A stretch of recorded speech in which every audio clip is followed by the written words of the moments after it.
Hello students, welcome in the ninth class chapter economics. Chapter name is people as resource, and this has been taken today 16 to 18 pages from NCERT. Now see people as resource. What is resource? Any material which can be transformed in a way that it becomes more valuable and useful is known as a resource. The thing which is usable, valuable is called resource.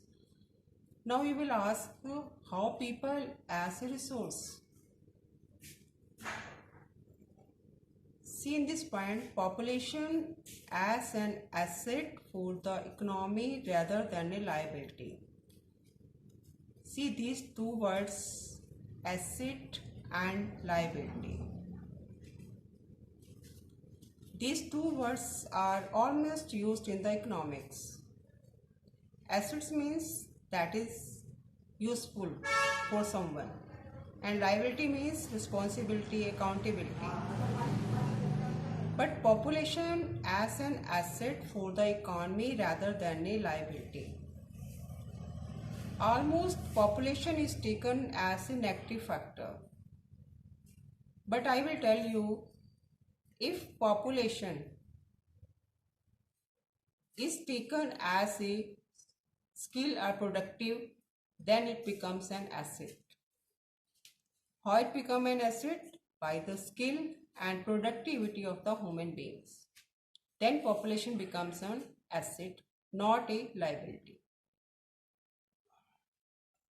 Population becomes human capital when there is investment made in the form of.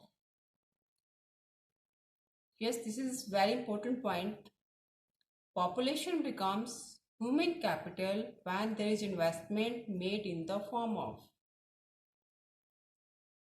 First is education, second is training, and third is medical care.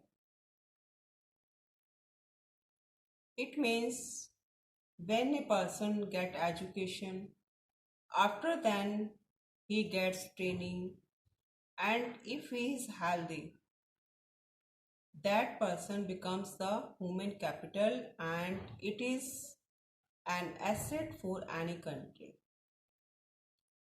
You have heard about the example of the country Japan. You know Japan has very less natural resources, but still that country is developed country. How? By only human capital, human resources, because that country has invested in the humans.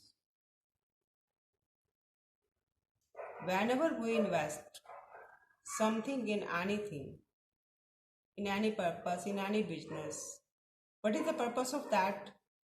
That we will get profit. So by the human capital is a stock of skill and productive knowledge embodied in them. This point says everything about human capital. What is human capital? It is the stock of skill and productive knowledge embodied in them. The investment made in the form of education, training, and medical care is known as the human capital investment. In this way, we can say that these are the three factors which make a human capital and human resource. Now I will tell you the story of two boys that are living in the same village.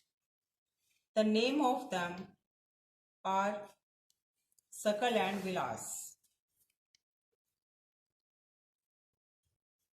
Sakal was a 12 years old boy.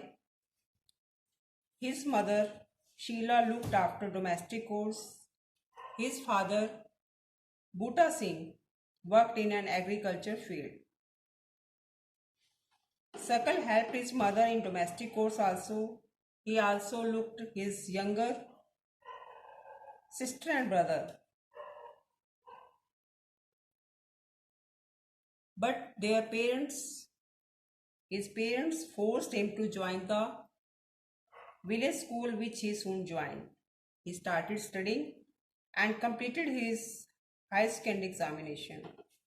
His father persuaded him to continue his study and he raised a loan from the bank and got study from the vocational course in computers. Sakal was meritorious and interested in study, so he completed the course with good marks. After some time, he got a job in a private firm and then he designed a new software. This software helped him increase the sale of the firm and his boss acknowledged his services and rewarded him with a promotion. So in this way you have seen that Sakal father invested money in the education of the Sakal. Now I will tell you the story of the other boy, that is the Vilas. Vilas was also a young boy of 11 years old residing in the same village. Vilas' father Mesh was a fisherman. His father passed away when he was only 2 years old. His mother Geeta sold fish to earn money to feed the family. She bought fish from the landowner's pond and sold it in the nearby mandi. She could earn only 20 to 30 a day by selling fish. Vilas became a patient of arthritis. His mother could not afford to take him to the doctor. He could not go to school further also. He helped his mother only in cooking and their work. So in this way, there was no one to support them in the family. And Vilas also had to be forced to sell fish in the same village. He earned only some money like his mother. So I have told you two stories. You can see that in these two cases, Sakal has got education, then training, and also he was physically fit. So he progressed. And if we see other side, that is the Vilas, he was not medically fit, he was not sent to the school, and he did not get any training.